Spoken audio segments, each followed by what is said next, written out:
Welcome to the Gray Stage, episode number 9 of the podcast. This is a review of the book by Greg Fernandez Jr. called The Gray Stage. This is episode number 9. We'll be covering chapter 5 today called The Living Room. For those of you with the book in your possession, we'll be on page 43. This is Dan Hennen. Joining me is Catherine Michele and Greg Fernandez Jr. How are you guys doing? Doing great, thanks. Loving life. Well, this is the fourth part of The Living Room. This is one of the biggest and most important chapters of your book, Greg, and we've done part 1, 2, and 3, and today's episode will finish up with episode 4. There's just so much to cover with the blood, the writing on the wall, the knife, the blood on the floor. It's just, there's so much to cover, and hopefully we'll wrap up today with some interesting things. Anyone have anything to add, or should I just start off with the reading of the first section? I say go for it. Go ahead and start reading. All right. The Koran connection. A Koran, item 4, was found on the living room floor, open to page 995. Of the several Koran torn Koran pages found in the living room floor, only 3 pages with bloodstains were labeled and submitted to the laboratory. Item 5, Item 6, and Item 10. 2 of these pages, Items 5 and 6, were found next to David. Item 6 was found under brown fabric, in quotes. The other item, Item 10, was found on the opposite side end of the living room floor next to Kamel. And then we see the image in the book of the artist's rendition of the investigator's drawing. Looking at the top of page 44, looking at the BCA lab results, the Koran and the 3 pages were not tested and not mentioned further. In fact, the Koran was barely mentioned in the Apple Valley police reports. Initially, aside from the one image of the living room wall, all mention of the blood writing, the Koran, and the note in the office bedroom were redacted from police reports. Even when the Koran was mentioned in BCA documents, it was simply referred to as a book. So that's the first section. And what are our comments there for this Koran? Once again, it's not mentioned in the police reports, and it's very briefly mentioned, and when it is, it's redacted in the public reports. Yeah, I was going through the crime scene photos, and the Koran is not inside of any of the Apple Valley police photos that we got. Technically, they did include this one that I have up on our screen now, but you'll notice that this is a BCA. This is BCA 4755. So when we got the original, 400 photos, 494 photos, the Quran was not in there. And again, no mention of any of the pages being torn out or anything like that. Now we know that they were trying to hide this from the public view. I think if this would have came out, if the Quran stuff would have came out when the bodies were found, I think there would have been a lot more questions, a lot more speculation. There was a ton of speculation, obviously, starting with what the police did and what they saw and what the neighbors saw. But I think I have a hard time justifying why they would hide such a crucial thing, and then at the same time try to make David Crowley look guilty. Look crazy, sorry. Wouldn't this help them make the case that David Crowley was crazy?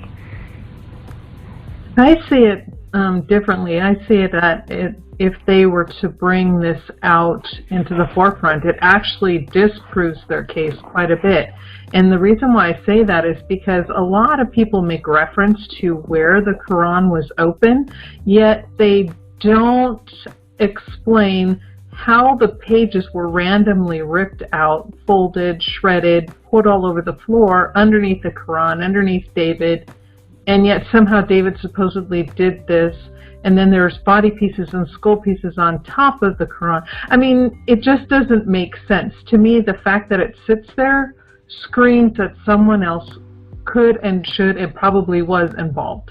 Should have been investigated, as I should say. You know, and I see that they don't want to bring that out because they can't explain it. It doesn't fit the narrative. Any idea why some of the pages are itemized, just 3 of the pages, and not some of the other pages? There's a page that I'm going to go back to here. We're going to look at BCA 4756, and this is next to the Quran, very, very close, and you can see what Catherine was just talking about. The page is folded here. There does look like a little rip kind of in the right hand side, but this particular page is not itemized, and so I was just kind of wondering, why are some of the pages not included, not tested, especially this one, because you can clearly see this is right underneath David's hand here. So David's hand. Go ahead. This is Dan. I've got a comment. Maybe we can get someone to comment on this as well, someone with a background in forensics and investigations. With me not having one, all I can do is look into other things in the investigation. There was a spiral notebook in David's office, and there, whether the pages were blank or not, they itemized each and every single page of the notebook. Now, I know with a 1,000-page Koran, that's not going to happen. So I can only suspect that they had to pick the pages that were deemed pertinent, perhaps. And so that's maybe why they just took those 3 or 4 pages and did those. Now, I'm not sure why they didn't do the rest, but is that what you would conclude, Catherine, as far as how they decided or picked and choose which ones they itemized? That would make a little bit of sense, yes. I think that is a plausible theory. However, it's interesting, like Greg was saying, the pages they actually chose to document. It doesn't make sense to me in the sense that there are other pages that I think I would have looked at and would have tested for fingerprints, for blood, to see whose it was, blah, blah, blah, but it really wasn't done. But yes, I agree that, that is plausible. However, I still see that there's a lot of problems with this Quran being on the floor. So you're suggesting perhaps 9 or 10 pages would have been itemized and tested, something to that effect, a handful of other ones, rather than just randomly 3. Yes. Okay, gotcha. And now for those new to the case, as well, some of our newer members, these are the only 3 items that relate to the Muslim faith in this investigation. Is that note pad signed "Submit to Allah now," the blood writing on the wall that says "Allahu Akbar," and the Quran read at the scene. Those things are the only 3 things really that related at all to the Muslim faith. And the family, Kamel's family, did suggest or recommend to authorities that those things not be made public. So I think back to our earlier question, that could relate to possibly why those things were redacted or even minimalized or not mentioned as much in the public. But you're right, if this was all out in the public on day one, this would have been a whole different, a wider spectrum investigation, whereas the family didn't know about this till I think the month of March. In fact, this was all there when the family came up to visit the crime scene, and then it wasn't really made public till the following January of 2016 when the Fox 9 News investigators broke the story about the blood writing on the wall, the Quran, and the mention of Allah. So it's very strange that I could see those things being redacted, but in many cases in your book, Greg, you mentioned that they were even minimalized. They were not even mentioned, or it did not go into great detail on some of these things. Not only redacting it, but not spending a lot of time on the Quran, which could have been very huge with, you know, it was meant to be, I think, in the staging of the scene, it was meant to be a huge deal at the scene. That's why it was placed there and whatnot. But looks like they picked 3 pages, submitted them for testing, and moved on with other things. I think you hit on, I'm sorry. What goes on with the rest of the case, where it was all just, you know, just quickly swept under the table, and we have our man David did it. But all these things, once again, do not point to that. Go ahead, Catherine. I think you hit on an extremely important point, and that is that the Koran and the writing and the little note that was scribbled on the pad was meant to be the big factor in the case. And yet it was completely downplayed and minimized. So that, I had not thought about that, but the moment you said that, it just made a whole lot of sense.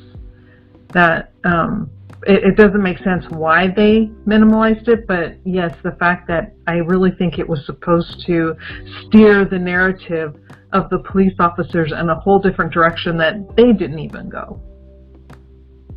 I agree. You think that would be towards somebody else, towards someone other than David doing this, especially with one of the pages, a couple pages underneath his left hand? Do you think this was meant to steer them to think that David Crowley just went crazy?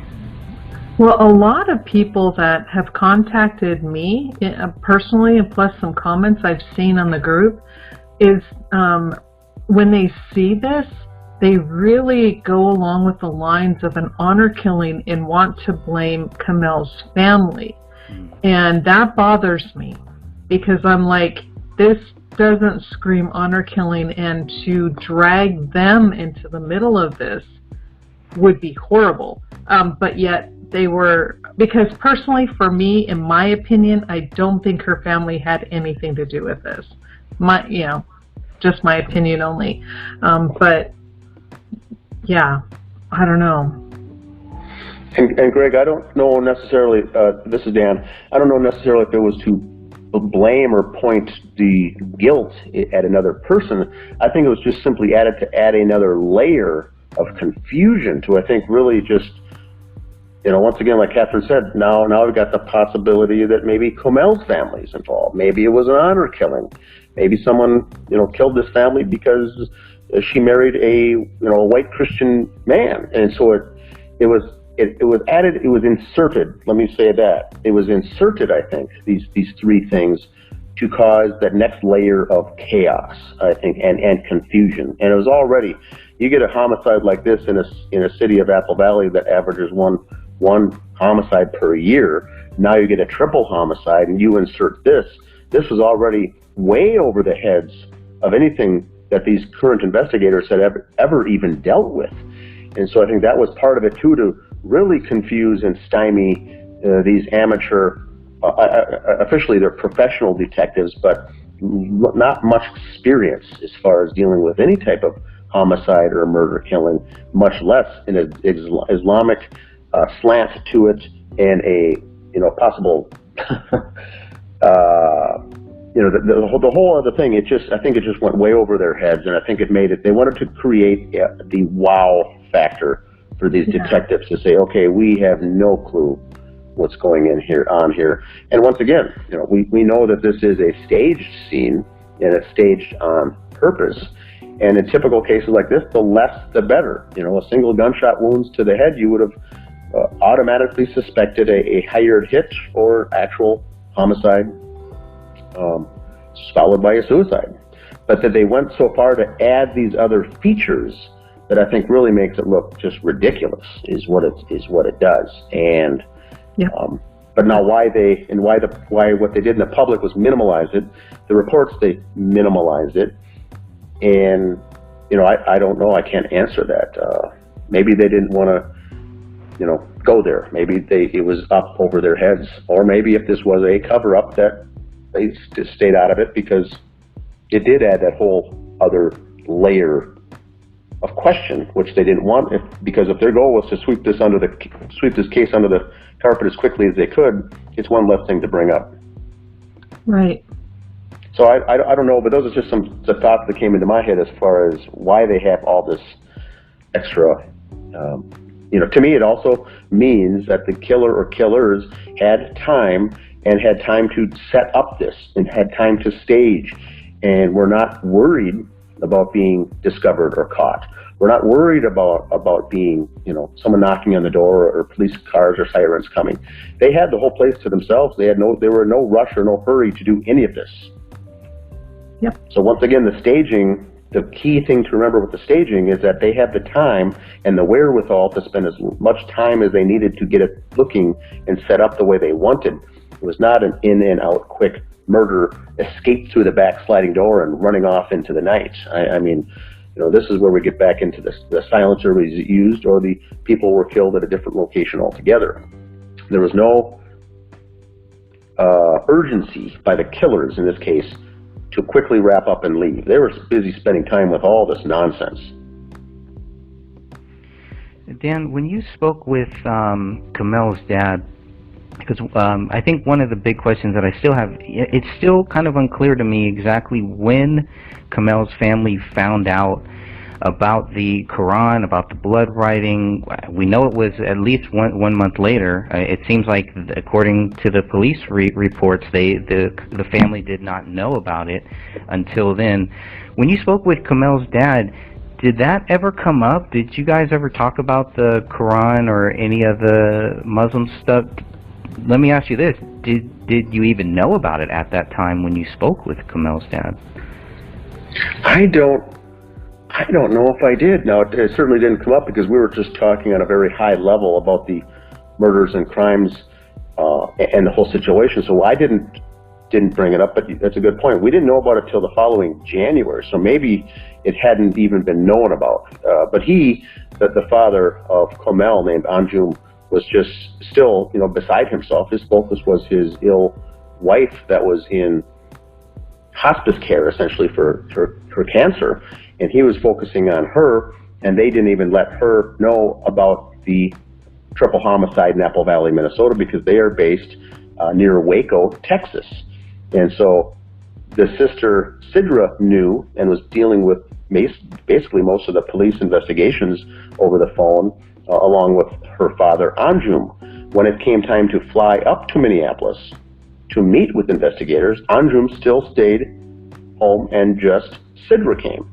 And I believe that flight, that time was, that meeting was March 11th or 13th, or sometime in the middle of March of 2015. And keep in mind, the bodies were discovered of January 17th. So it was coming up on 2 months before they were even told about this scenario, is how I took it. Interesting. And then at that point, they said, keep this out of the media.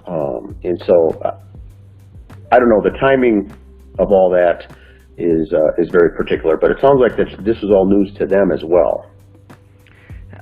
Maybe a little bit off topic, but how did Kamel's dad sound? Was he really down? Did he sound stressed? Did you get any reading about, like, anything in his voice? Was he upbeat? He seemed like he was very open and honest to chat with you about it. Well, he'd been, I think, obviously following the case, or even the pages, even though the justice page on Facebook, even though he was still working full time with his own business and then caring for his wife.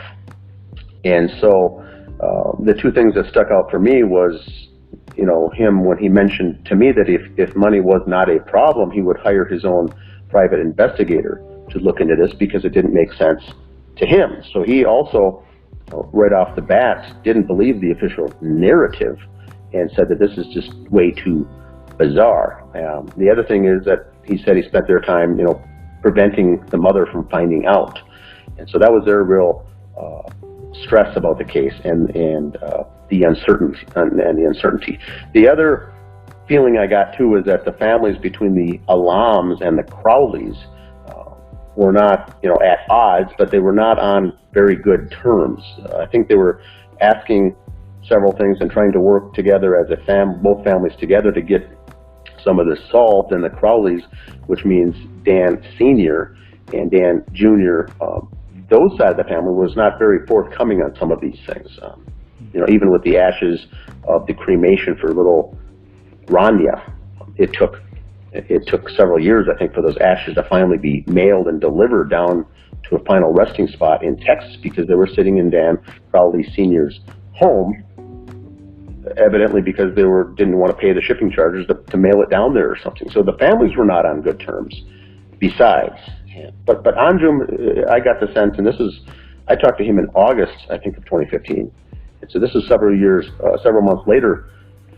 He did not trust the whole thing, and it didn't make sense to him, and he wanted to, if he had nothing else going on, hire his own detective or detectives to look into what really happened here, because he didn't buy it. And then, like I said, he was having issues with dealing and communicating with the Crowley family. It was about this time that I don't think we even knew it yet, but this was around the time when I talked to him that they found the body of Kate Crowley dead in her home in Owatonna, Minnesota, which was David's mother. And so all this was all going on just 7 months after the bodies were discovered.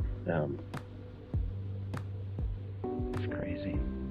Yeah, so I think we found out about the Koran and the Islamic slant to this in January of 2016, and so we were not even known about this when I did reach out and contact Anjum, the father. So that wouldn't have even come up. And I guess there was some agreement between Eric Nelson, who ended up making a sloppy-mentary about this case, and Tom Lydon, that they were going to release this information at the same time, and for whatever reason, Tom Lydon released it before their agreed-upon time. And so there's some cracks there with these guys holding on to this stuff, and trying to make money off of it and trying to profit from it instead of putting it out there and letting the people decide what they think.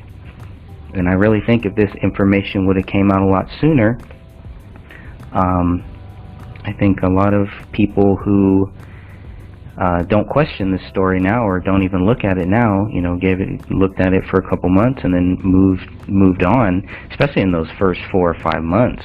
There was a lot of questions. I really think that if this information had come out earlier, if these people had not held on to this and hid it from the public view, I think there would be a lot more people that would realize David Crowley is not guilty.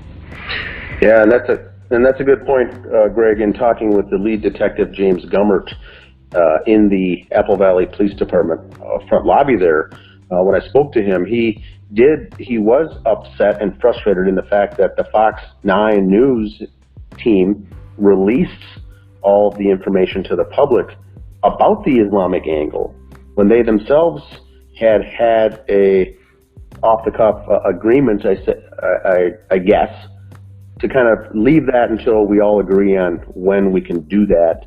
And they essentially, agreed to do that. And then on the news, the breaking news, Fox 9 broke all that. And so that created the bad blood between the news station, Fox 9 News in Minneapolis, St. Paul, and the Apple Valley Police Department. So there was a lot of black clouds hanging around this investigation all along the way. A lot of distrust between all of the various different elements. The Gray State Project, the guys working on the Gray State Project were going through a division within themselves. The families were at a division. The news were at a division. The law enforcement, various agencies weren't necessarily telling the truth, and things were being done behind the scenes too. So there was this whole set of dishonesty and no one really trusting each other on a case like this is what adds, which I would say compounds, maybe that's a better word, this already nasty case. It just adds to it. Now, for the Quran, we've kind of covered this here. The Quran was not tested. These pages were not tested. They were submitted to be tested, but for whatever reason, they were collected, I should say, but they're not here. If anything, I would think that the Quran should have been tested. There's clearly blood on it. So why wasn't that tested to see whose blood was on it. We can assume, because they tested the blood wall, this should be Kamel's blood. It should be only Kamel's blood. So I don't know what the difficulty. I have no idea, what that would involve. Testing blood, testing paper like this for blood. But I was shocked when I learned that they did not do any tests on any of these items, and these are very important items, obviously, because they collected them. I'm assuming the ones that they collected, 5, 6, and 10, the pages should have all had blood on them, and that's why they collected them. I'm pretty sure I could pull that up right here and see. And while you're doing that, I want to have another comment that maybe Catherine could contribute on as well, because I'd like to get her view on this. What we never heard, Greg, we get the testing, we see the hair, we see the torn out pages on the Quran, the blood, what page it's open to, allegedly a prayer, a forgiveness prayer, but at the same time they say, the dog was rummaging around through there and could have kicked over the pages, so we don't know if it was intentionally laid on that page or not. My question is, and this is to this day, whose Quran was it? Was it David's? It was never said. Was it Kamel's? It was never said. Was it planted at the scene? Was it neither of theirs? Now, all that we know is two things. Kamel and her family were Muslim. She was Muslim at one time, and perhaps still was, so that would make sense that she would have one at least in the house. David, in the research that he did with all of his homework and his intellectual level, a high IQ, I'll call it, he had various religious books of all sorts of religions, whether he believed them or not. He was very well read, which can conclude, I believe, that he possibly had a Quran that he also owned. Doesn't mean he was a Muslim who had an issue with the faith, so it could have been his. But nowhere do we see in a typical Bible that I'm used to, and I come from a Christian background, you would have it presented to, or a name in the front, or given as a gift, or you'd have your name in that front cover or something. Was that front cover ever opened up, and was it addressed to someone? Did someone own it? Was it given as a gift? That, to me, would have been a very simple thing, to open that front cover up and take a picture for the investigators to identify, number one, whose it was. And that being missing, I think, is very interesting, because we still can't rule out the fact that that Quran was placed at the scene, and neither of them, perhaps there was no Quran in that house, that neither of those two owned a Quran. And why was it there? So those are the three options. Catherine, what's your thoughts on that? Oh, you have said a mouthful. I agree. I agree with all of that, and the fact that they didn't open it up, there isn't, as far as I know, a picture of even the front cover. There are pictures missing, because with the amount of blood that is on the side of the pages, so that means that as they're trying to open it, I would assume that's how the blood then transferred on to where you see it would have to transfer. So there would have to be a good amount of blood on the front and the back of the jacket of that book, but yet there wasn't, and maybe even fingerprints, right? Latent prints in blood, but nothing was photographed. And it bothers me too, the random pages that are pulled out and scattered. So the narrative that I'm trying to see that just doesn't fit with what the scene is saying is that David just randomly pulled pages out here and there, dropped them right there next to where he was at, and then opened it to a specific page and then laid down and put his hand there. I mean, nothing of that scene and where that book is and where those pages are makes sense or fits. Did I answer your question? Yes. And the other thing, from those who have been in our group, we've got nearly 3,800 members in the Justice for David Crowley and Family Facebook group. Those that are joined, and many of them are from the Middle East and many countries, including Pakistan, and Iran, Iraq, and all sorts of Middle Eastern countries, they have said that you would never ever put a Quran on the floor in the first place. It would never ever be sitting on the floor. Exactly, and didn't Russell I'm sorry to keep trying to interrupt you, but didn't Russell cover that in one of your interviews? And he said the same exact thing. That was the first thing. You would never desecrate that in that manner. So once again, whoever staged it didn't know that and didn't think of that. And that's, I think, where they're getting caught up or tripped up on the staging of this, is because how poorly it was done. That's very offensive. What they did there was very offensive to those of the religion. That's a very offensive thing to do. All of those things. Blood writing on the wall. It's Allah Akbar, written in English. Remember, it's written in English. Mm-hmm. Should have been written in Arabic on the wall. So, when have you ever, or those listening to this broadcast, have ever seen the words Allah Akbar written in English anywhere? Yeah, let alone proclamation. Yes, exactly, and especially let alone in blood. I mean, blood is considered an unclean type of thing, in our understanding. It, like you stated, everything that was done to the Quran violated not only the book, but insulted their religion. I mean, it would be like to us, if someone did that to a Bible, we would just be like, oh, wait a second, how could you do that? Because it's considered holy scripture. And to them, this is their holy scripture. So why? It doesn't make sense. There's nothing about David's character, snapped or unsnapped, according to what the police said, that puts him in a mindset as to desecrate anybody's religion in this way. Now, he may or may not have agreed or believed. I don't know. None of my business. That's between him and God. But there's nothing that I have ever seen in his character that would go this far as to rip apart this book and desecrate it in the way it's been desecrated. And then how does it randomly end up on this page when this dog is supposedly running through this house?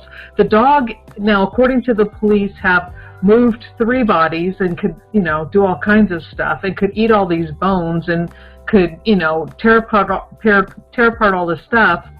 And yet, somehow, David left this page open right here on the Quran, and the dog never touched it. It's like, come on. Yeah, the other thing, as far as the narrative is pushing, is that it's opened up to a common forgiveness prayer. Now, with the Quran, much like the Bible, open to any page of it at all, one could find or speculate something that resembles a prayer of forgiveness. A forgiveness prayer or something to that effect. So there could be one on almost every page. So the fact that that is mentioned leads us to believe too that it was, said that way, or the statement was crafted that way. Now, if blood was found that didn't belong to the Crowleys, as what we're potentially thinking here as part of the cover-up, those would be reasons that then they would not be tested or responded, or maybe not. There was the photograph not taken of the inside cover showing who owned this things. If it didn't push or strengthen the narrative, they wouldn't have included it in the report, if in fact this was a cover-up by the Apple Valley Police. Because we know they would have opened the front cover, they would have maybe taken a photo or not. But the fact that those things are not in here means were they selectively removed because they didn't paint the story that was warranted. That's my question. I'd like to know, who owned the Quran, and where is the photograph of the inside cover of this book? And now, so for elementary investigator detectives, class 101, that'd be something that you would take. So we know that they looked at the front cover, and they looked at the front and back and saw the blood. The question is, why was no photo of the inside front cover of who it belonged to inserted into the reports? That's my question. That's, and like what Greg was listening to too, listing, if there's 10 or 12 pages, why wouldn't all 10 or 12 be inserted into the report and itemized. If 9 of those pages had someone else's blood other than David's and Kamel's on there, and only 3 of them have David and Kamel's, those are the 3 that presented, once again, it lines up with the story. So right, we get back to this completeness, this level of completeness. If there's 12 pages torn out, why wouldn't all 12 examine? Why only 3? And so what happened to the other 9, for instance? And so that's the question, is an investigation like this, we can't look at what was in the investigation or in the reports, but also what's more importantly not included, or what's missing. So right. I think Greg has a good point there. I mean, you both bring up excellent points, and if they had tested this blood, because as far as we know it was never tested, but if the blood on this Quran comes back to be David's, they have a huge problem. The entire theory of David did this is straight out the window. So did they not test it to CYA? Or did they not test it for multiple reasons? And I agree with you. Why didn't they take a picture of the inside cover? Why didn't they take a picture of the outside, where there's got to be obviously blood, some type of fingerprints, palm prints in blood on the covers on the outside? I mean, they took a photo of the gun magazine when they pulled it out of the gun, and there is a latent print with a very good ridge detail, which in the latent processing, and I know this is off topic, but then they say there's not enough detail and they can't figure out whose print that is. And I'm calling BS on that all over the place. I mean, we see great ridge detail. So what detail are they missing, and did they miss on this Quran by not doing their job? And again, I agree with you in the speculation as to why. The question, why, not speculation, but why didn't they do that? Now, is it possible that they did, and that's just more of the photos that we didn't get? It would have to be documented. Yeah. When you look at everything that was sent to the BCA lab, they list everything that was taken to be tested.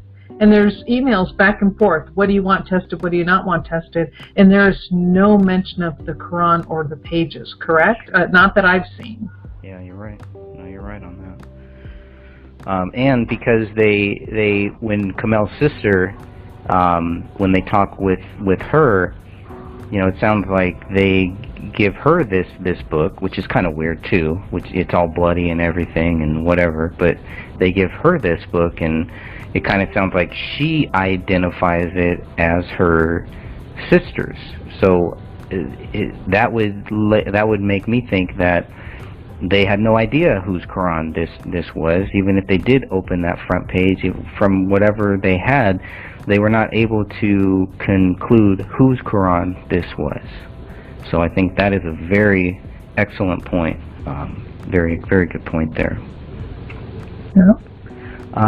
Let's see. Only other thing I have on the Quran. Let's see. I think I only have one other thing here about the Quran, and that is, number 10. I wanted to pull up the image here somewhere. I had it. That kind of shows, how far number 10 is from everyone else. So, looking at the DNA.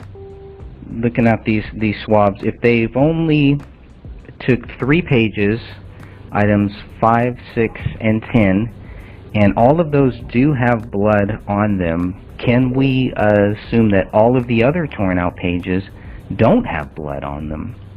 And if they don't have blood on them, that's, it gets even weirder, because they're tearing out pages before the book is bloody, and then they're tearing out pages after the book is bloody. So looking at some of the other pages in those crime scene photos, and I would encourage people to look at all of the crime scene photos and look at the other Quran pages that were torn out but are not actually mentioned here. I don't see any blood on any of those other pages. So why would somebody rip out pages first and then get their hands bloody, and then rip out more pages, and then put one bloody page, item 10, all the way over here to the left of Kamel, if we're looking at this this sketch that they've drawn here. I always thought that that was weird, that most of the Quran pages are actually next to David. And doesn't that show that somebody was ripping it out? I mean, why would they rip it out close to where David was? If this was a thing against Kamel, wouldn't they rip it out next to her? Wouldn't we see more pages, more bloody pages, definitely, next to Kamel as opposed to David? Why is the Quran so close to David, item 4 here? I mean, exactly. And just because we can't see blood on any of the other pages, and the police should know this, and definitely the lab technicians that were there know this for sure. Just because you can't see it doesn't mean it isn't there. There's blood, like if you are touching a surface with your fingertips, and say you have bloody fingertips, and you touch stuff, and to where eventually where the print is no longer visible, but that blood is still going to be on that item. You can't see it, but they can bring it up with different solutions. So again, it goes back to why, like Dan was saying, why weren't these, and you said it too, why didn't they document? Why were they not tested, photographed?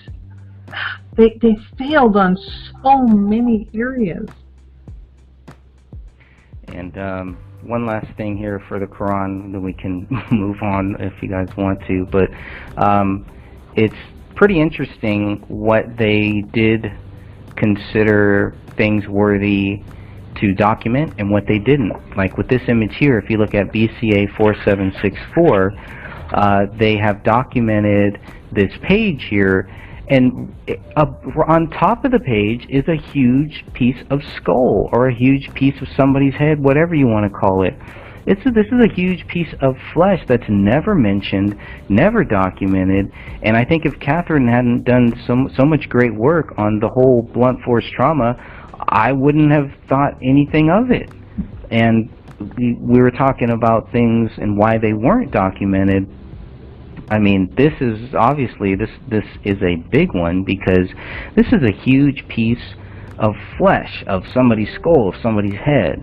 And why isn't that documented? So it's very selective, not only in the pages, but just in the items that they choose to document, and the items that they don't ever mention. Exactly. I would have tested this. You could have clearly found out whose piece this was. I don't know. I agree. Anything else on the Quran? I think we've covered about everything I wanted to cover here. I don't have any other notes on it. Should I move on to the floor bloodstains on page 45? Yeah, let's do that.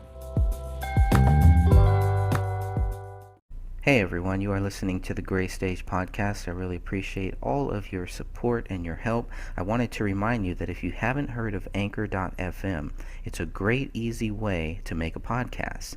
First of all, it's free. There's creation tools that allow you to record and edit your podcast right from your phone or computer.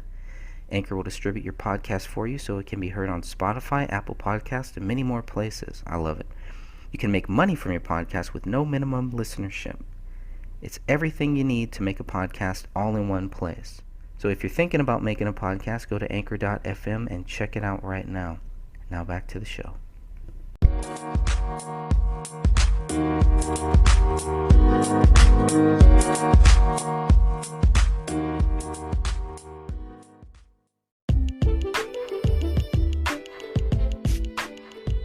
Okay, page 45, floor blood stains.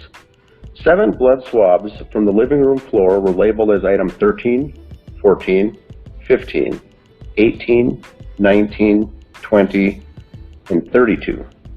Of those submitted, only item 14 was tested for DNA. Then it shows a photo of the floor, and it says item 14 is one of the bloody footprints near the kitchen island counter. The DNA profile of this item matched Kamel.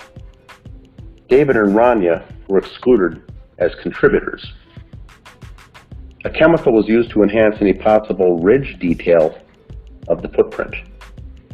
It should be noted that none of the footprints found at the scene were conclusively tied to David or anyone else. So the source of the footprints remain inconclusive to this day. Item 29 is one of many small bloodstains on the east wall behind the recliner. The blood on the wall was swabbed but never examined to find a DNA source. The blood on the recliner, item 34, wasn't examined either, even though there was a huge blood stain on the bottom left corner.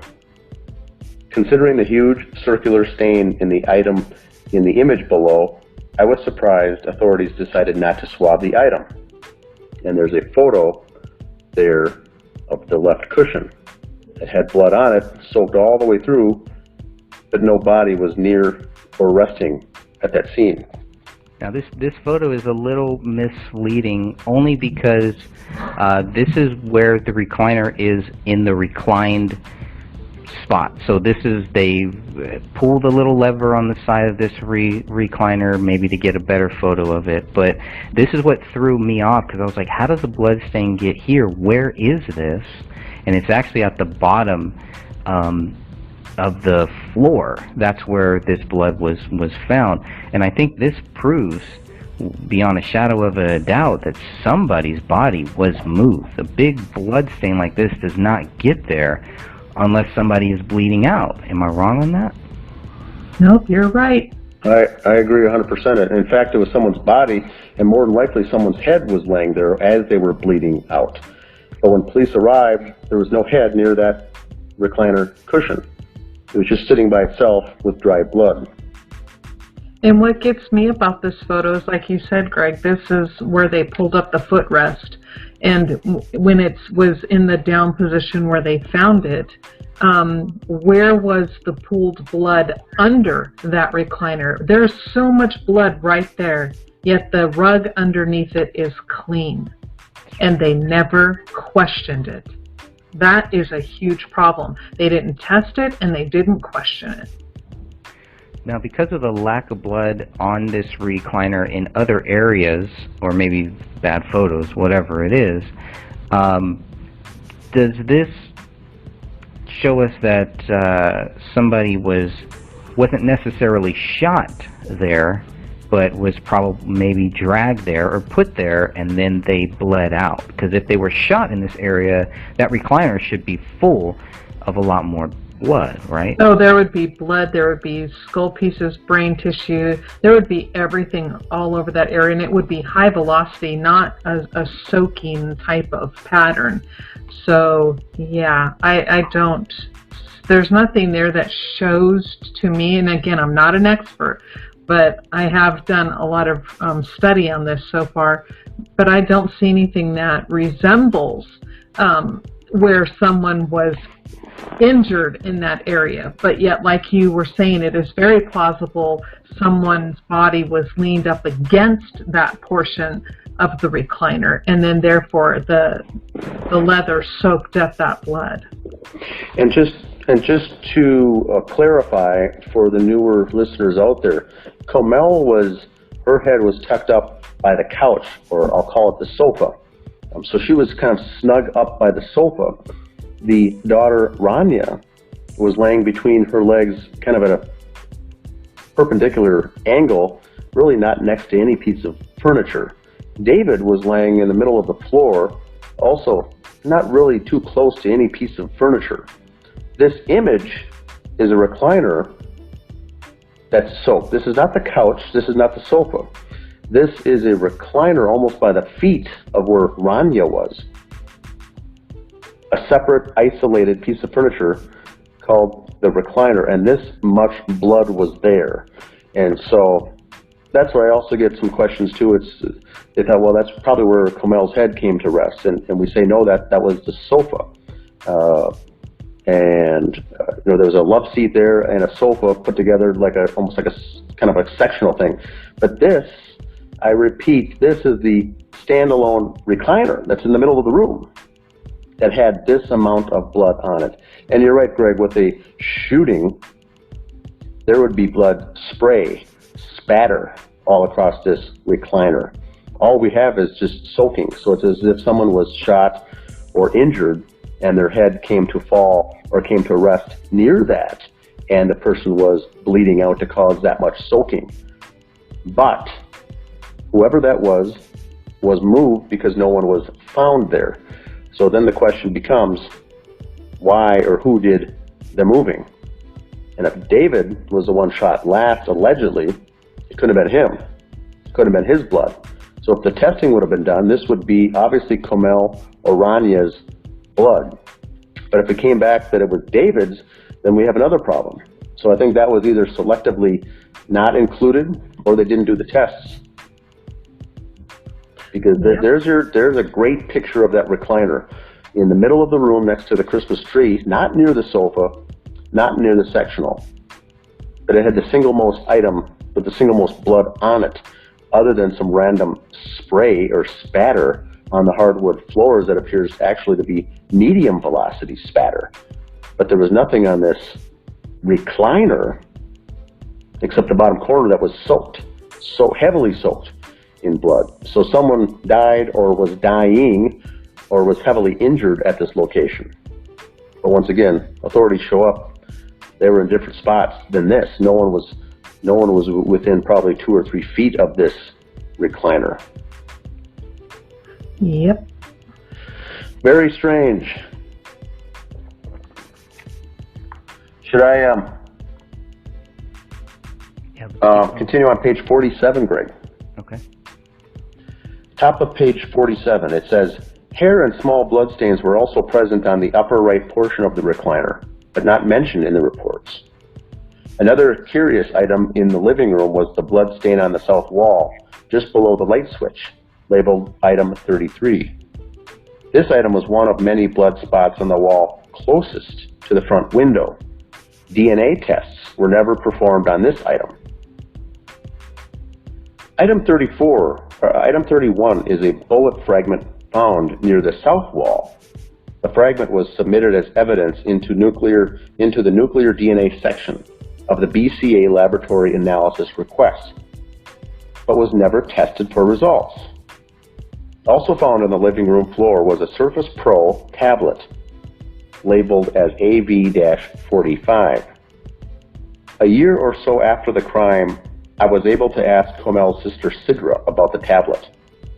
Kamel and Rani had a DVD player next to them, Sidra explained, which makes us believe they were watching a movie, and he came from the basement, end quote.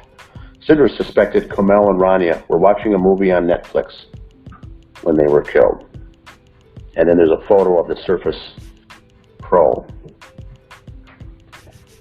Page 48.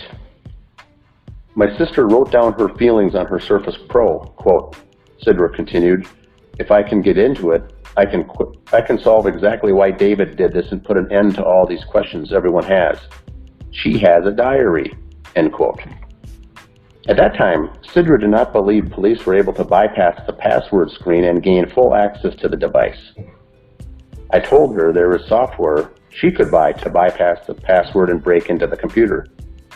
I was a little surprised that police told her they couldn't get past the password screen on the Surface Pro. Police couldn't without risking losing the information, Sidra responded. Police were eventually able to extract the data from the Surface Pro, according to Sidra. Just talk to my dad, she said. Sidra informed me they couldn't get into the iPhone, but they did get into the Surface Pro, and they didn't find anything. When the alarms retrieved Kamel's possessions from police, the SIM card for Kamel's iPhone was missing. It's unclear if police removed the SIM card or if the card was missing when authorities collected the phone. Period. There's a lot Lots to there. Lots there.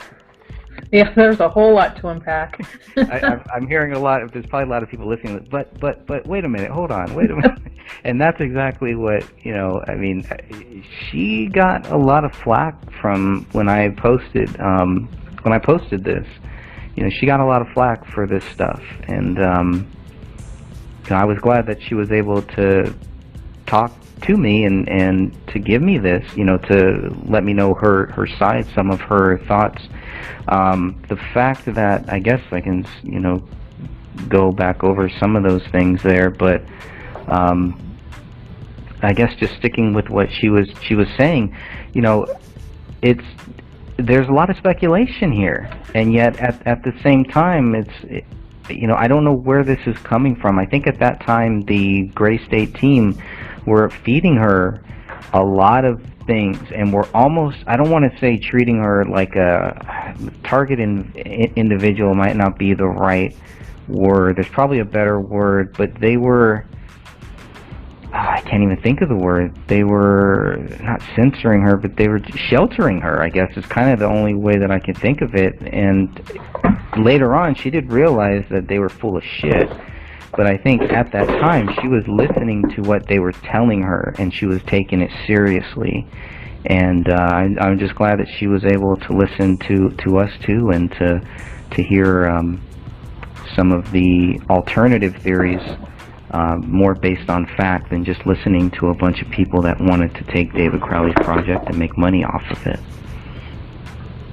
Yeah, that is good. And there's one thing I want, that it's not just Sidra, but a lot of people tend to think that if, like she was making the comment about the police would, accidentally get rid of information if they try to access it.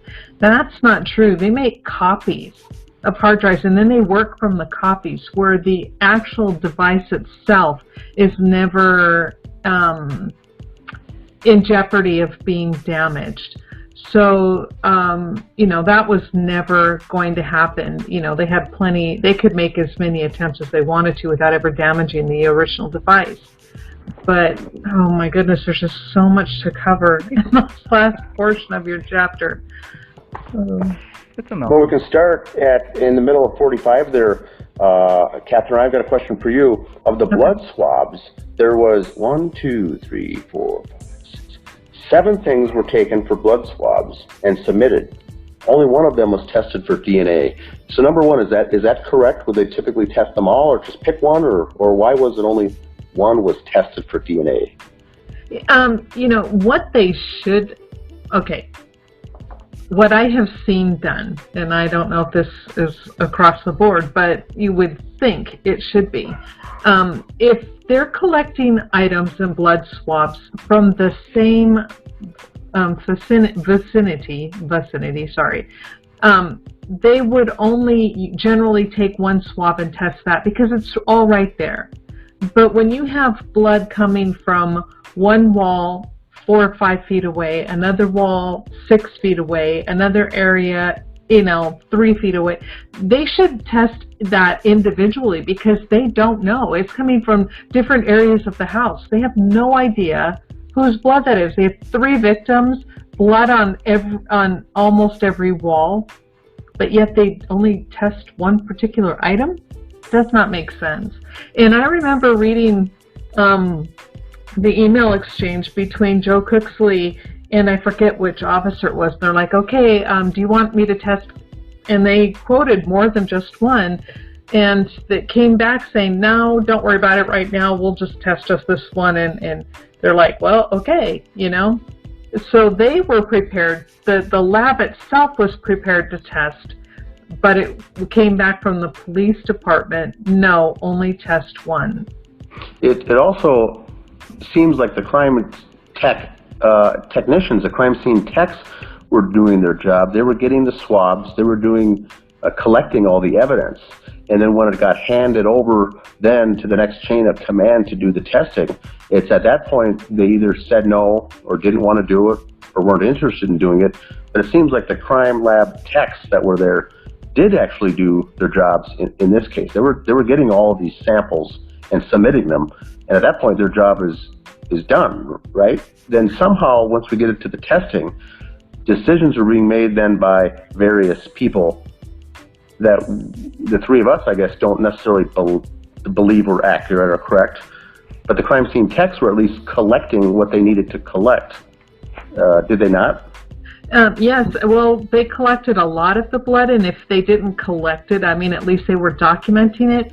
I don't recall seeing a collection of the blood drops on the dishwasher. Now, I could be wrong. It's like I said, I don't have all of my stuff with me. In fact, I don't have anything with me in front of me because it's still packed away in boxes. But they should have tested gathered and tested the blood drop on the floor, the blood drop inside the dishwasher, which I don't believe was ever done. They should have tested the blood on the smear, the transfer on the wall next to Rania's bedroom. I mean, so did the crime techs, did they get those swabs?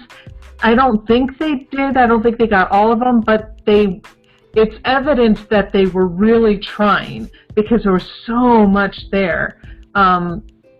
I don't see that they were trying to avoid things on purpose, I guess is what I'm trying to say. I don't think it was nefarious on their part, but yeah, for the most part, I see they really were trying to do their job. Yeah, they didn't test any of that. They didn't, if you look at the nuclear DNA report, yeah, they didn't, that's not even listed.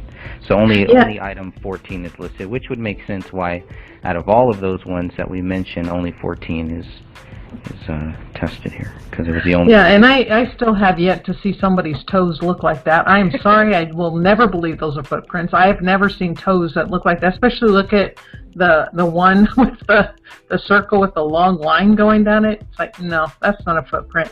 But, especially the blood drops in the kitchen and in the dishwasher. Those are passive. That means someone was bleeding on the way. And was that to the sink or somewhere around that dishwasher? Can't even remember what the kitchen looks like now. There's one on the floor of the dishwasher. Correct. Next to the floor, and then there was one inside of the dishwasher. Correct. And both of those were from straight above. They were perfect cylinders. Yes, so they were. passive, as Catherine was saying. Yes. So those definitely should have been swabbed and tested without question. But I don't even think they were swabbed. No, they weren't. They're not even listed. They're not listed as, no. And then the ones tested on the floor of the alleged footprints, they came back and said that those were Kamel's, and that makes sense. That's probably was Kamel's blood. But our question is, whose footprint was it? Who tracked in the footprint, if indeed it is a footprint? And so they say that Kamel had socks on, Rania didn't, and David was sockless. So they said it must have been David's footprint, but we never see any other secondary test from David's foot or a photo of David's foot showing that he indeed had blood on his feet to even conclude it was a footprint.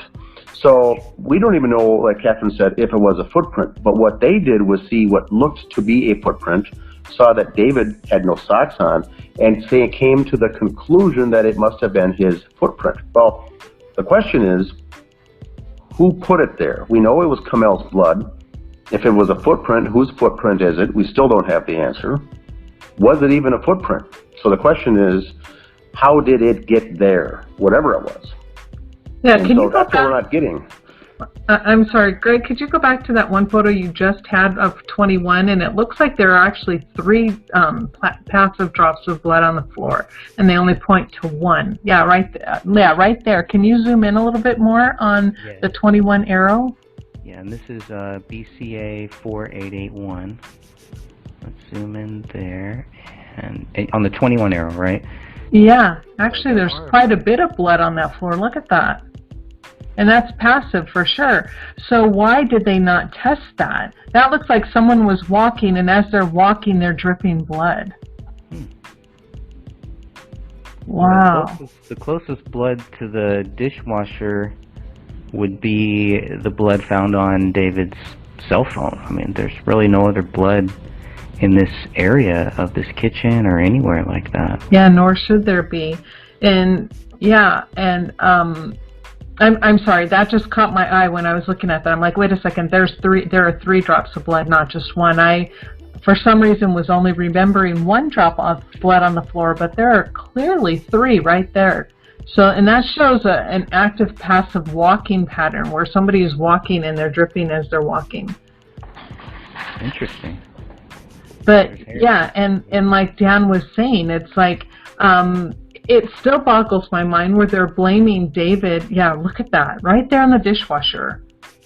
Yeah, one little drop. Let me see if I can zoom in on that. Yeah, look at that. And this is BC. So that's straight down, as Catherine was saying. Some have thought that maybe during the gunfire from the living room, this is part of a splatter that went flying and landed there. What we're trying to say is that this is someone standing above, dripping straight down. Correct. It's not even in an oblong position.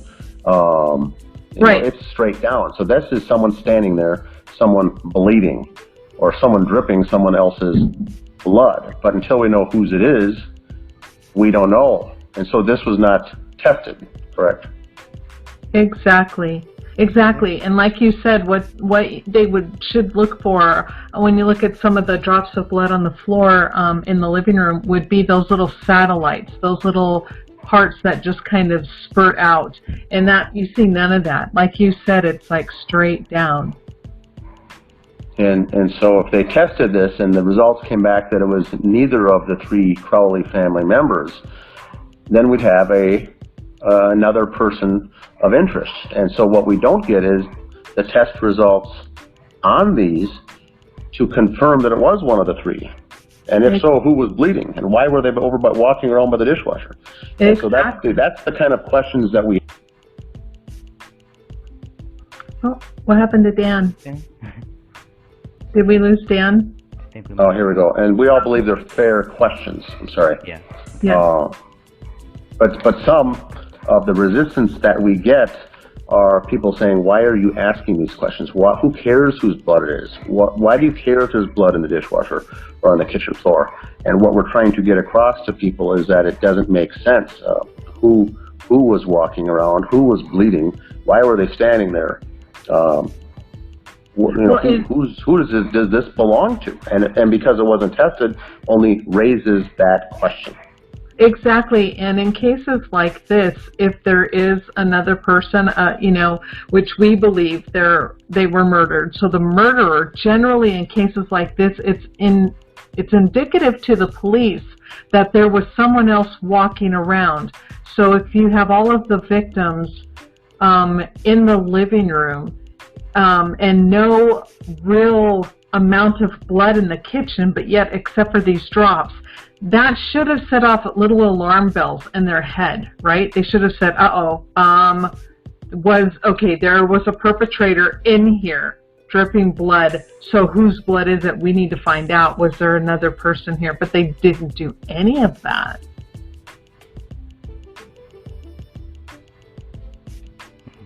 Going through some of the photos here, just so people can get a clearer view of those prints, the prints that are found. Yeah, and what cracks me up too is like, if there's a lot of blood in these prints, I mean a lot, but yet there's nothing leading up to or walking away from. They're just stuck in the middle of the floor. How is that possible? It's not. It absolutely is not. I mean, were some of the other ones maybe wiped down and the killers missed these two, or any thoughts on that? And we do get a lot of questions of this from new folks as members of the group. They'll say, obviously it was David, his footprint was there. Why are you guys spending so much time on all this? And the point is that we're trying to say, like Catherine said, is there are not 2 or 3 footprints leading up to that counter. There are not 5 or 6 footprints. There's 1. And there's no bloody footprints getting there, from the living room rug to that counter. So the question is, why is there only 1? So it looks like it's staged. Once again, key word being staged. Why is there a bloody footprint there? How did it get there? And it's only the supposed right foot. And when you look at the pattern of how these so-called prints are on the floor, I mean, again, I'm sorry I have to laugh at this. It is just like kindergarten art. I have never ever seen a toe with a long line. When you look at the big spot that I guess is supposed to be the quote-unquote big toe, but then the next toe, you see a circular dot, which is made, if you dip your finger in paint or blood or whatever and you just press it down and lift it up, it makes that same exact pattern. But that long line that goes from that circular pattern down toward what is supposed to be the ridge, I'm pointing at my screen. I'm sorry, you can't see what I'm pointing at. Sorry about that. But this is, show me, yes, thank you, that portion right there. Nobody's toe does that. So I'm just like, that is a really weird foot. and going to your point, Catherine, if this was manipulated, if someone's hand did this, there would be fingerprints left behind. And so if someone had a glove or a latex glove on, dipped their hand in and did these drawings to make it look like feet, that's probably more than likely what did happen. So the question is, who put these there and why? Now, we know why is to make it look like this is David doing it. But the question is, was there blood on David's feet, particularly his right foot? We know he didn't have a sock or a shoe on. It would have been easy to test to say, yes, there was blood. In fact, this blood on the floor, matches the blood found on his foot. It would have been dried blood. But we don't get that. We don't get a photograph of his foot. We don't get a report saying, we looked at his foot and there was no blood on it at all. Exactly. We don't get a report that says there's blood on both feet. And then the question will be, why isn't there left-footed prints on that hardwood floor? All we see is two right-footed prints. And so the question is, it wasn't David's footprints, although, fact, he wasn't wearing socks or shoes. That is a fact. But was there blood on his right foot to contribute to making that? That's what we would like to get a conclusive answer from with the detectives, to say, yes, we found some blood footprints on the hardwood floor, and it subsequently matched the bloody foot of his unsocked foot. Nothing was there. So now we've connected A to B, and therefore we conclude C. That's what we're not getting here, and that's where the frustration comes in from. Yes, an elementary detective would look and see blood footprints and see that he did it and assume that he'd killed his family and then ultimately killed himself. Yes, we get that. That's what was intended for the first responders to see, to come to that conclusion. But if it's staged, you've got to look at every single piece of evidence. And that looks like, to us, was never done on any of this stuff. Exactly. And when I first saw those prints, I thought that those prints would actually lead up to the laptop, and then David wrote whatever he wrote, but they don't. They're actually closer to where David's bloody cell phone is. But then again, it goes back, okay, so then when David, or when whoever was writing on the laptop, they didn't have bloody feet at that point. But then later on, they do. And I was trying to use that as a timeline to figure out, okay, we have three notes here. We have the blood writing wall, we have the note in the bedroom, and then we have the type note on this laptop. Which one comes first? Which one comes second? Which one comes last? The fact that there's no blood prints leading up to the laptop, yet the hands, there's bloody handprints or bloody prints on the actual laptop. It's just more strange stuff. It's just, there's blood here, there's blood there, but there's no rhyme, there's no reason to it. There's just, there's no blood leading, no prints leading into that bedroom. It's just strange. Yeah, and they don't explain either, because that is a lot of blood that would have to be on a hand to touch that phone. A lot of blood that would have to be to leave the amount of blood prints on the Koran. A lot of blood that's on a lot in the sense of more than expected if it were simply gunshot wounds. If David had done this and just shot them each in the head, why is there blood on his hand?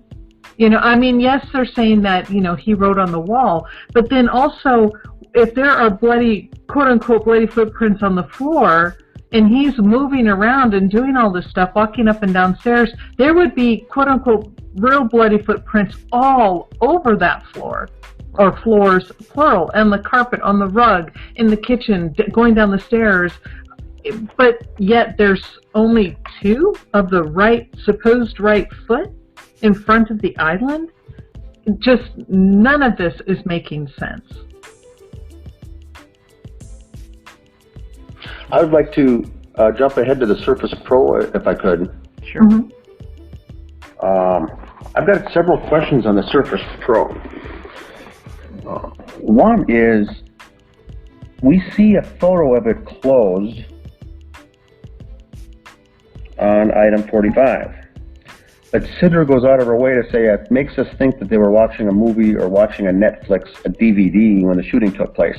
So why wouldn't there be a photo of the Surface Pro open, showing blood spatter on the opened computer? Then we would know that it was in an open position when the shootings took place. If there's no blood on the inside of it, we can rule that out, because if there's no blood spatter on the inside of the Surface Pro, we would know that the cover would not have been opened. So she is the sister here. This is Sidra saying more likely they were watching a movie on Netflix with the DVD player. Well, that is certainly plausible, but all we would need is a photo of the case open or closed to prove that was the case or not. Next is, if they were streaming a movie on Netflix, I'm sure the investigators would have contacted Netflix with the user account to see when that movie was streamed, who was watching it, and when did that movie end, and what date were they watching the movie. This would certainly help come up with a timeline that we still need. We still don't have a timeline. Right. Now, back then, so there's the top of it, but not the inside of it, which means it may very well have been closed. If the Surface Pro was closed, we can throw any concept of them watching a movie or a Netflix DVD out the window, because that was not the case. But we don't know, because we don't have an image of the interior of the Surface Pro. Now, we have to keep in mind that back then, 2014, that Netflix was still common to receive these discs in the mail, watch them, and then return them again. You actually get the DVD hard copy. Here we are 5-6 years later, and most people just stream them. You're not getting the actual DVDs in the mail. So the question is this: the Surface Pro, if it had a DVD-ROM player, what was in the DVD-ROM? What movie were they watching? We've never seen that. Sidra got the Surface Pro back. Was there or was there not a DVD inserted? What were they in the middle of watching? If there was nothing in there, they weren't watching anything. Right. So the question is, the response from Sidra that she provided to Greg was a lot of suppositions of what she thought took place, but there's no evidence whatsoever. They got that Surface Pro back. They could have ejected the CD and said, oh, they were watching this Disney movie. Or there could have been reminders in the mail coming from Netflix saying that this following movie was never been returned for months. Right? Right. If they were watching a movie and they were all killed, wouldn't Netflix have been giving them late charges about the movie? And so it's questions like that that we do not have. It's questions like that that we do not get answers to. Well, and too, I want to make note that if that laptop there was found, okay, look at that, right? If you could keep it right there, if that is blood, which it probably could very well be, on top of that, what that pattern does not suggest that it was on its side, leaning against the couch when it was hit with the blood, like that. There is no dripping down of the blood spatter on that Surface Pro. Look at that. It's just like it was lying flat on the ground with the lid closed, or wherever it was, when whatever material that is landed on top of it. And then, because when it's shown next to the couch, you're assuming that right there, that is the in situ position. That Surface Pro, it looks to be lying on a piece of paper that was chewed up by a dog or something else. So that looks to have been placed long after the bodies were in that position. So who came in and put that there? It was dried blood or whatever on top of it, and then it was then taken and moved and leaned up against the couch on top of, looks to be either chewed up and spit out, or because I can't tell from, but it's sitting on top of something that it should not be on top of something if it were lying there prior to that book being torn apart. And this would have been closest to where David's feet were too. Correct. Not really, and closest to the knife. And we see those blue blankets in the left corner. Those blue blankets were down on the floor too. So there's a possibility that this Surface Pro was actually moved. You know, obviously at some point it had to be moved. Maybe they tried to put it back how they found it. But if the blue blankets were there, you know, it's hard. I don't know. It doesn't really give us a good idea of where it was found. Well, you know, not to be rude, crude, and offensive, but you know, the one photo that shows the bodies is the Surface Pro. Is that what it's called? Surface with an F. Surface. Okay, Surface Pro. Is it leaning up against the sofa in that photo? I don't know if we can see it from that one. Okay, I was just curious.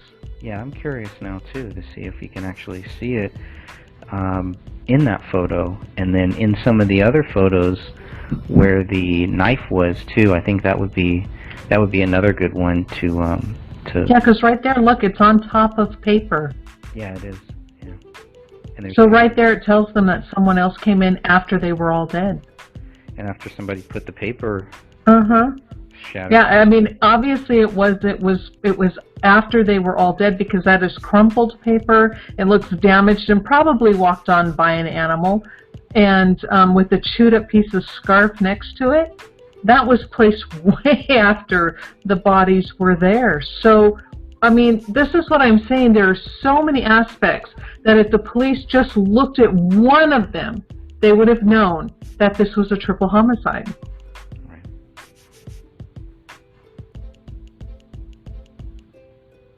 Well said. Anything else? Now yeah, I've got one last step here, then I got to run in a few minutes. It relates to the password, the hard drive, the phone, all these things that investigators took and how the family received them. Now, all we hear is that the Apple Valley Police Department returned the phone with the SIM card missing. They returned the Surface Pro without being able to access it. But we know that these things, because they're electronic in nature, were sent to the Dakota County Electronic Crimes Unit to be investigated, which is not part of Apple Valley Police Department, but it's part of the Electronic Crimes Unit. So they would have been given to all these IT professionals to be able to look at the last activity on the Surface Pro, look at the phone to see when the last texts and calls were made, those types of things. Now, the answer we get back was, we couldn't get into the Surface Pro because we did not know the password. Well, that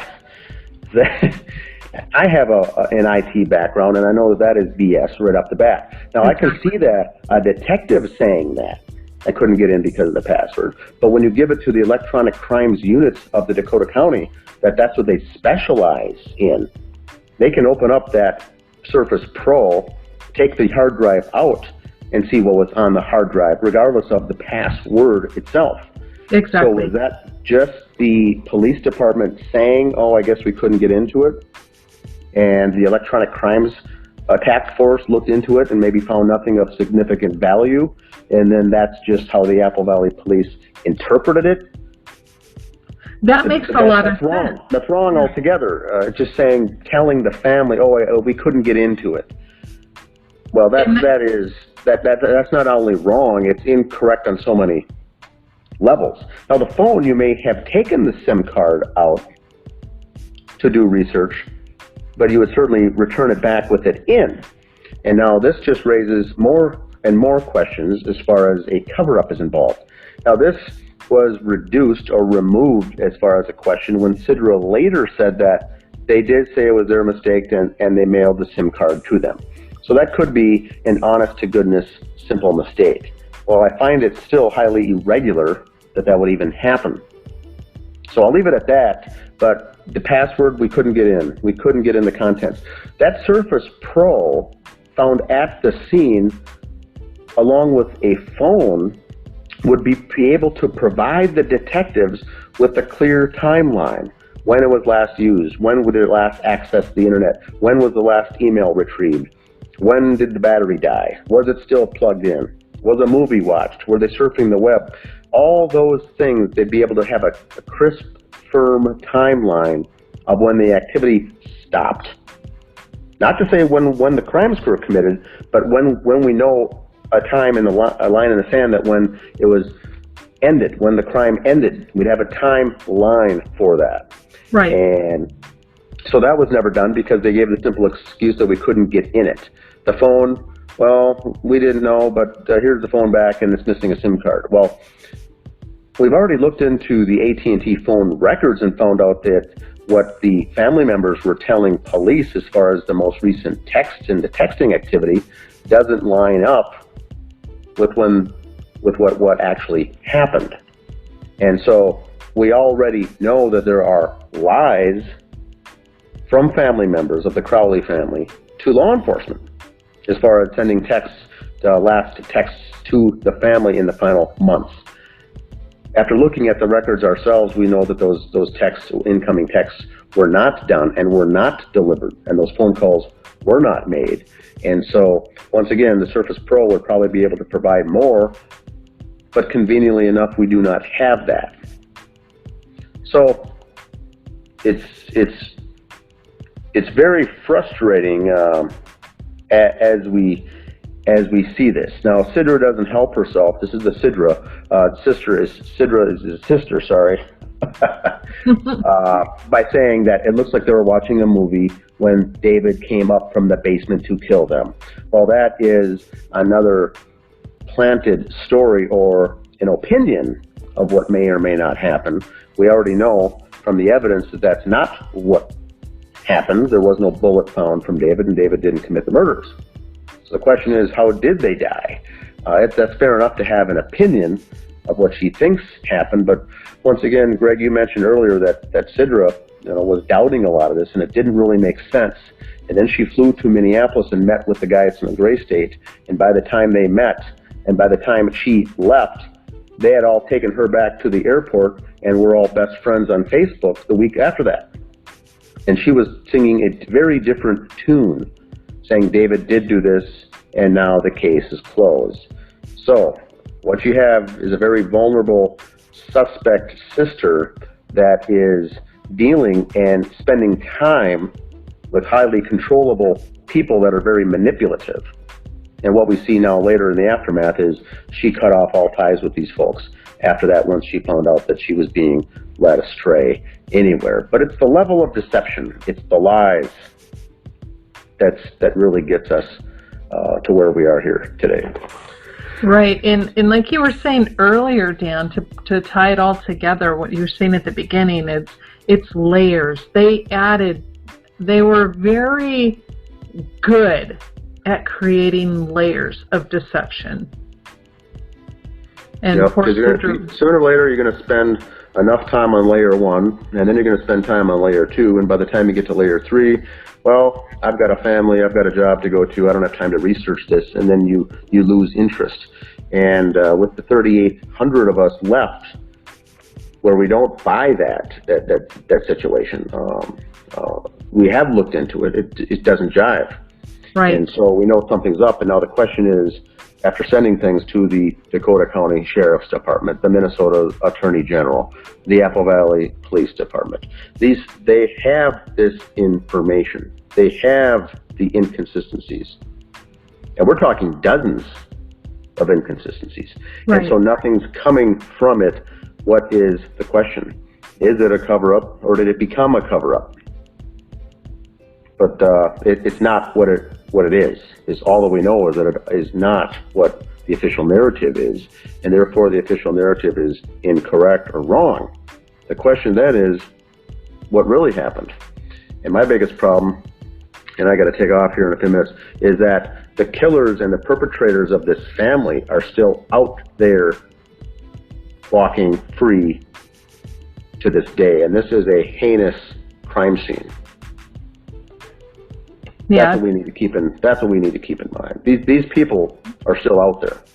And this wasn't done by one person.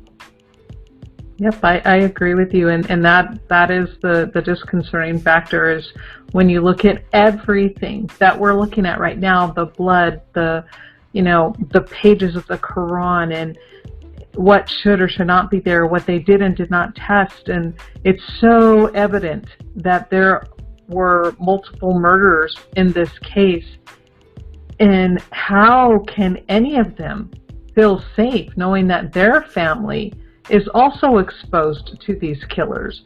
I don't understand how they could easily just walk away and be part of or help to keep a cover-up going. I don't understand. I agree.